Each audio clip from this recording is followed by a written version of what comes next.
One day, as he saw the crowds gathering, Jesus went up on the mountainside and sat down. His disciples gathered around him, and he began to teach them. God blesses those who are poor and realize their need for him, for the kingdom of heaven is theirs. God blesses those who mourn, for they will be comforted. God blesses those who are humble, for they will inherit the whole earth. God blesses those who hunger and thirst for justice, for they will be satisfied. God blesses those who are merciful, for they will be shown mercy. God blesses those whose hearts are pure, for they will see God. God blesses those who work for peace, for they will be called the children of God. God blesses those who are persecuted for doing right, for the kingdom of heaven is theirs. God blesses you when people mock you and persecute you and lie about you and say all sorts of evil things against you because you are my followers. Be happy about it. Be very glad, for a great reward awaits you in heaven. And remember, the ancient prophets were persecuted in the same way. You are the salt of the earth, but what good is salt if it has lost its flavor? Can you make it salty again? It'll be thrown out and trampled underfoot as worthless. You are the light of the world, like a city on a hilltop that cannot be hidden. No one lights a lamp and then puts it under a basket. Instead, a lamp is placed on a stand where it gives light to everyone in the house. In the same way, let your good deeds shine out for all to see so that everyone will praise your heavenly Father.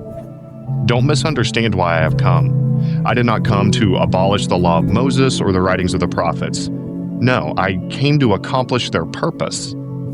I tell you the truth, until heaven and earth disappear, not even the smallest detail of God's law will disappear until its purpose is achieved.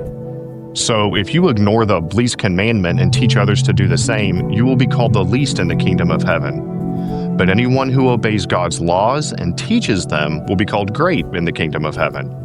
But I warn you, unless your righteousness is better than the righteousness of the teachers of religious law and the Pharisees, you will never enter the kingdom of heaven. You have heard that our ancestors were told, "You must not murder.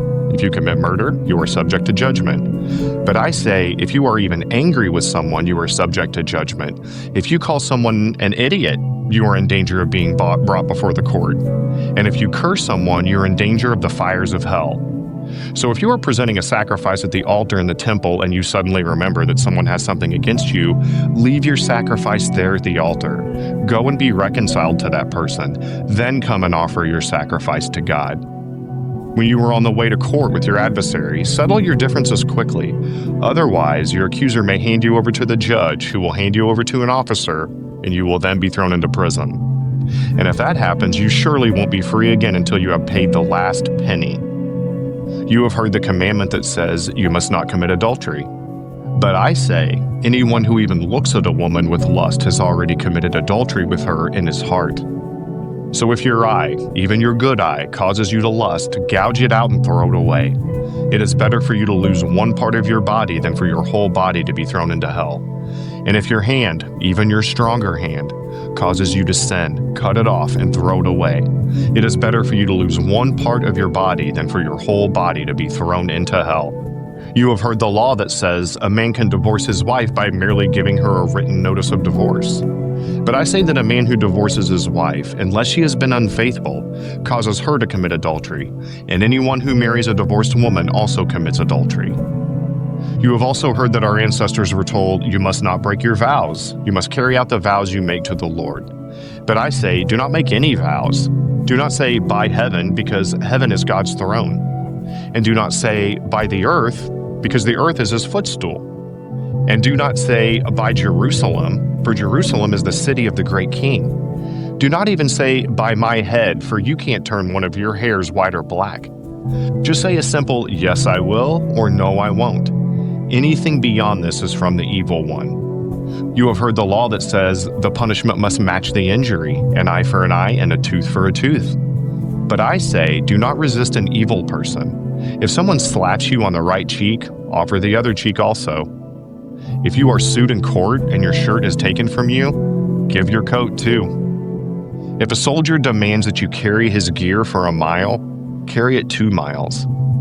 Give to those who ask, and don't turn away from those who want to borrow. You have heard the law that says, love your neighbor and hate your enemy. But I say, love your enemies, pray for those who persecute you. And that way you will be acting as true children of your Father in heaven. For he gives his sunlight to both the evil and the good, and he sends rain on the just and the unjust alike. If you love only those who love you, what reward is there for that? Even corrupt tax collectors do that much. If you are kind to only your friends, how are you different from anyone else? Even pagans do that. But you are to be perfect, even as your Father in heaven is perfect.